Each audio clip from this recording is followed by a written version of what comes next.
नमस्कार दोस्तों, मेरा नाम ऋषभ विश्वकर्मा है और आपका हमारे चैनल में स्वागत है। दोस्तों, फिल्मी दुनिया की बात हो या आम जिंदगी की, आए दिन कहीं ना कहीं देखने सुनने को मिल ही जाता है कि कुछ लोगों में बहस हुई और बात इतनी बढ़ गई कि लड़ाई झगड़े तक पहुंच गई। शराब के नशे में कोई किसी को धमकी दे डालता है तो कोई किसी को थप्पड़ तक रसीद कर देता है। खैर, आज हम बेवजह क्यों लड़ाई झगड़ों पर आधारित ऐसा कोई किस्सा नहीं सुना रहे हैं, क्योंकि ऋषभ विश्वकर्मा इन सब बातों से दूर ही रहता है। आज हम बॉलीवुड के कुछ ऐसे थप्पड़ों के बारे में चर्चा करने वाले हैं जिन्होंने किसी की ज़िंदगी बदल दी तो किसी की अक्ल ठिकाने ला दी। सबसे पहले हम शुरुआत करते हैं राज कपूर जी को लगे थप्पड़ से। दोस्तों, यह बात तो सभी जानते हैं कि हिंदी सिनेमा के शोमैन कहे जाने वाले अभिनेता राज कपूर एक बेहतरीन अभिनेता होने के साथ साथ एक सफल निर्देशक और निर्माता भी थे। 3 राष्ट्रीय पुरस्कार और 11 फिल्म फेयर अवार्ड जीतने वाले राज कपूर की 2 फिल्मों ने कांस फिल्म फेस्टिवल में धूम मचाई थी। लेकिन आपको ताज्जुब होगा कि उनकी शुरुआत फिल्में बनाने के प्रति गंभीरता में उनको लगे एक थप्पड़ की विशेष भूमिका है। राज कपूर को बचपन से ही अभिनय करने का बड़ा शौक था। थोड़े बड़े होने पर उन्होंने जब दिल की बात अपने पिता पृथ्वीराज जी से बताई तो उन्होंने राज कपूर जी को अपने दोस्त निर्देशक केदार शर्मा के पास काम सीखने के लिए भेज दिया। केदार शर्मा ने राज कपूर को पहला काम बतौर सहायक क्लेपर बॉय का दे दिया और उस फिल्म का नाम था भिष्कन्या। पर्दे पर अभिनय करने की चाहत रखने वाले राज कपूर का क्लेप देने के पहले हमेशा अपने बालों में कंघी करते और इसी फ्रॉक में लगे रहते उनका चेहरा किसी तरह कैमरे के सामने आ जाए। वे कलाकारों के इतने पास खड़े होकर क्लेप देते थे कि कई बार केदार शर्मा को उन्हें समझाना पड़ता था कि क्लेपर बॉय नज़र भी आया तो एडिट करके हटा दिया जाएगा, उसका फिल्म में दिखाई देने की कोई संभावना ही नहीं है। लेकिन राज कपूर उनकी बात पे ध्यान ही नहीं देते। एक बार तो राज कपूर ने एक्टर के इतने करीब जाके क्लेप दिया कि उसकी दाढ़ी ही क्लेप में उलझ गई। राज कपूर की बार बार ऐसी हरकतें देखकर केदार शर्मा के बर्दाश्त के बाहर हो गया और उनका पारा चढ़ गया, इतना कि उन्होंने राज कपूर के गाल पर एक थप्पड़ लगा दिया। हालांकि इस बात पे ना तो राज कपूर ने कुछ कहा, ना उनके पिता पृथ्वीराज कपूर ने ही कुछ बोला। बाद में केदार शर्मा को भी इस बात का अफसोस हुआ और उन्होंने फिल्म में बतौर नायक राज कपूर को पहला मौका फिल्म नीलकमल के जरिए दे दिया। हालांकि राज कपूर अपने अभिनय की शुरुआत बतौर बाल कलाकार वर्ष 1935 में प्रदर्शित फिल्म इनकलाब से कर चुके थे, लेकिन तब वह सिर्फ 10 साल के थे और उन्हें तो हीरो बनना था। बतौर नायक वर्ष 1947 में रिलीज राज कपूर की फिल्म नीलकमल में उनके अपोजिट लीड हीरोइन मधुबाला थी। अगले थप्पड़ के मुख्य पात्र हैं सुपरस्टार राजेश खन्ना। दोस्तों, राजेश खन्ना हिंदी सिनेमा के वो अभिनेता थे जिनकी लगातार 15 फिल्में सुपर हिट थी। उनका ये रिकॉर्ड आज तक नहीं टूट पाया है। अपनी फिल्म में साइन करने के लिए निर्माता निर्देशकों की राजेश खन्ना के आगे लाइन लगा करती थी, लेकिन उसी दौर में राजेश खन्ना को थप्पड़ भी खाना पड़ा और वो भी बॉलीवुड के एक दिग्गज अभिनेता के हाथों। और उस अभिनेता का नाम है महमूद, जिनका रुतबा किसी सुपरस्टार से कम नहीं था। बाद में उन्होंने अभिनय के साथ साथ वो बतौर निर्देशक भी काम किया। किस्सा यूँ है कि वर्ष 1979 में आई फिल्म जनता हवलदार के लिए महमूद ने राजेश खन्ना को साइन किया और इस फिल्म में हेमा मालिनी भी लीड रोल में थी।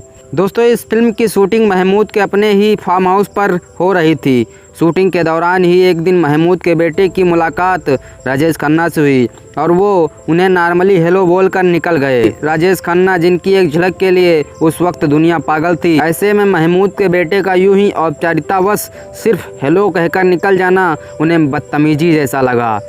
राजेश खन्ना को यह बात इतनी बुरी लगी कि वे नाराज़ हो गए और सेट पर जानबूझकर देर से आने लगे, जिससे महमूद को फिल्म शूट करने के लिए राजेश खन्ना का घंटों इंतजार करना पड़ता और ऐसा आए दिन ही होने लगा। एक दिन जैसे ही राजेश खन्ना रोज की तरह देर से पहुंचे तो गुस्से में तमतमाए महमूद ने राजेश खन्ना को एक थप्पड़ रसीद कर दिया और कहा, आप सुपरस्टार होंगे अपने घर के, मैंने फिल्म के लिए आपको पूरा पैसा दिया है और आपको फिल्म पूरी करनी पड़ेगी।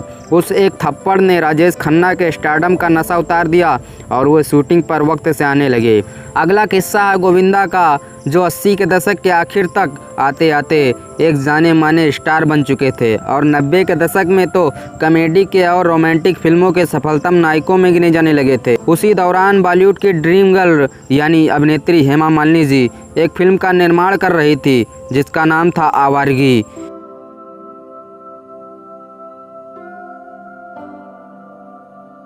इस फिल्म के लिए हेमा मालिनी की पहली पसंद गोविंदा थे और उन्होंने गोविंदा को भी साइन कर लिया था। गोविंदा को जब इस बात की खबर लगी कि फिल्म में अनिल कपूर को भी साइन कर लिया गया है तो वो फिल्म में काम करने से आनाकानी करने लगे और एक दिन उन्होंने अपने दूसरी फिल्मों में व्यस्त होने और डेट न होने का बहाना बनाकर हेमा मालिनी जी से इस फिल्म में काम करने के लिए सीधा ही मना कर दिया। हालांकि इस फिल्म का निर्देशन महेश भट्ट और हेमा मालिनी ने किया था। गोविंदा को बहुत मनाया, लेकिन फिर भी जब गोविंदा फिल्म करने के लिए नहीं माने तो हार कर एक दिन हेमा मालिनी जी ने परेशान होकर ये सारी बात अपने पति धर्मेंद्र जी को बता डाली। हेमा मालिनी जी की परेशानी को देखते हुए धर्मेंद्र ने एक दिन गोविंदा को अपने घर बुलाया और उन्हें फिल्म करने के लिए काफ़ी समझाया और गोविंदा ये फिल्म करने के लिए बाद में तैयार हो गए। बताया जाता है कि गोविंदा ने धर्मेंद्र की बात पहले नहीं मानी थी और इस बात पर गुस्से में धर्मेंद्र ने गोविंदा को एक थप्पड़ लगा दिया था, जिसकी वजह से गोविंदा को अपनी गलती का एहसास हुआ और वो फिल्म करने के लिए तैयार हो गए। हालांकि इस बारे में कभी गोविंदा, धर्मेंद्र या हेमा मालिनी ने कभी कुछ भी नहीं कहा, लेकिन मीडिया में ऐसी बातें छुपती भी तो नहीं हैं। दोस्तों, इस फिल्म के बारे में एक ख़ास बात जो आपको जानना ही चाहिए कि वर्ष 1990 में आई इस फिल्म का निर्माण तो हेमा मालिनी जी ने ही किया था, लेकिन उन्होंने इसका क्रेडिट अपने अंकल निर्माता पी रघुनाथ जी को दिया था। दोस्तों, बात धर्मपाजी के गुस्से की चल ही निकली है तो एक किस्सा और ही सही जो कि धर्मेंद्र के थप्पड़ से ही जुड़ा है और इस बार इसके शिकार हुए थे निर्माता, निर्देशक और शोमैन सुभाष घई। 80 के दशक की शुरुआत जब पूरी दुनिया ने धर्मेंद्र का गुस्सा देखा था, जब उन्होंने डायरेक्टर सुभाष घई को थप्पड़ मार दिया था। यह किस्सा जुड़ा है फिल्म क्रोधी से, जो वर्ष 1981 में रिलीज हुई थी, जिसकी शूटिंग के दौरान धर्मेंद्र के क्रोध का शिकार हुए थे सुभाष घई। इस फिल्म में धर्मेंद्र और हेमा मालिनी मुख्य भूमिकाओं में थे। दरअसल फिल्म के शूटिंग के समय सुभाष घई ने हेमा मालिनी जी को अचानक एक दृश्य के लिए बिकनी पहनने के लिए कहा। क्योंकि फिल्म की स्क्रिप्ट सुनाते वक्त पहले से ऐसा कुछ नहीं बताया गया था तो हेमा जी ने ऐसा करने से साफ मना कर दिया था। लेकिन जब सुभाष घई बार बार उनसे रिक्वेस्ट करने लगे और कहानी के हिसाब से ज़रूरी बताने लगे, तब हेमा जी ने उस दृश्य के लिए बिकनी पहन ली। लेकिन धर्मेंद्र को पता चली, उनके गुस्से की कोई सीमा न रही। वे सेट पर पहुंचे और सुभाष घई को थप्पड़ रसीद कर दिया, वो भी एक दो नहीं, लगातार कई सारे थप्पड़।